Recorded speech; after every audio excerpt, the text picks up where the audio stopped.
Ai đã ghim vào những thân tre bao ký ức xót xa hơi mẹ. Ai đã du ngủ những dòng sông cùng em má chạy về hướng đông. Còn đã vẽ hình hài quê hương qua những khúc hát ru của mẹ.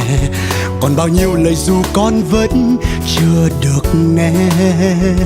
Việt Nam quê hương ta đẹp lắm, mặc lửa khói dày xeo tháng năm. Người Việt Nam da nâu mắt đen, thảo thơm bất khuất như cành sen. Việt Nam ơi quê hương ta ơi, biển lúa chín vàng thơm ngát trời. Vọng tiếng ai hò vì nhớ con đò